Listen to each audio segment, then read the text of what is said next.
Il y a ce titre, Safe, qui est assez ironique puisque en fait, l'idée c'est qu'on n'est absolument pas en sécurité nulle part. Je crois que ce qui m'a vraiment marqué, c'est que c'est en fait un film d'horreur mais intérieur. C'est-à-dire qu'il n'y a pas de monstre, il n'y a pas de menace extérieure.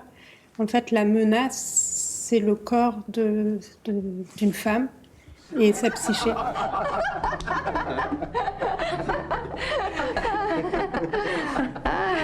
Somebody doesn't seem to like your jokes, Dad.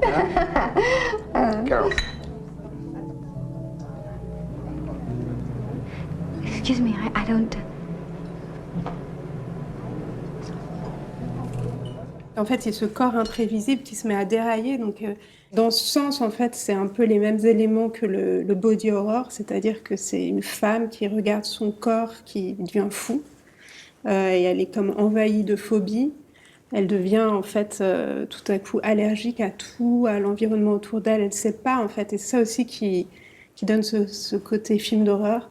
C'est qu'il n'y a aucune raison à son mal-être. En fait, un jour, elle se réveille, elle est allergique à l'environnement, à tout ce qui l'entoure, et il y a une sorte d'incompréhension de ce qu'elle peut avoir.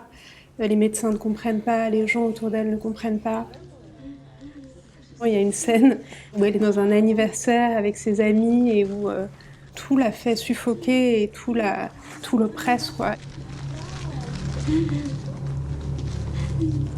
Mommy? Oh, that's great. Well, I'm not gonna watch it. Well, right. Carol? But it can be You all done. right? Yeah, thank you. Carol? What's going on? I don't know. Carol? Oh my God, Linda, what happened? She can't breathe. Caroline, call her house. Someone should call her doctor. And Jennifer, could you get some water, please? Just try to relax, okay? Calm down.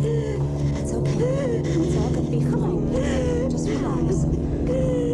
Just relax.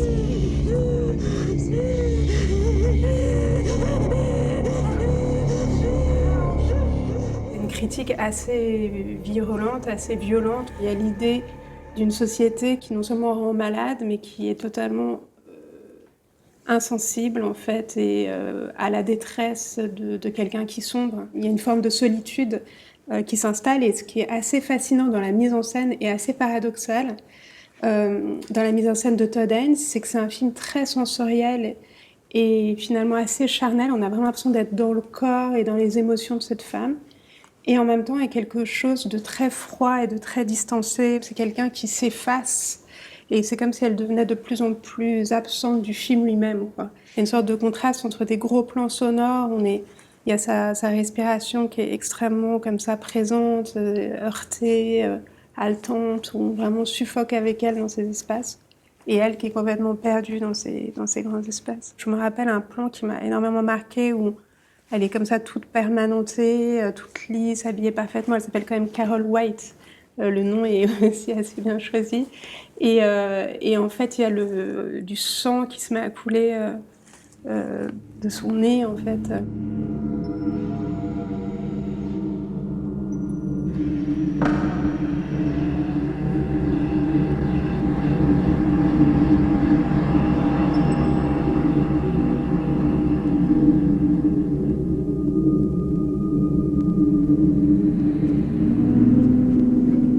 It's very cute of you.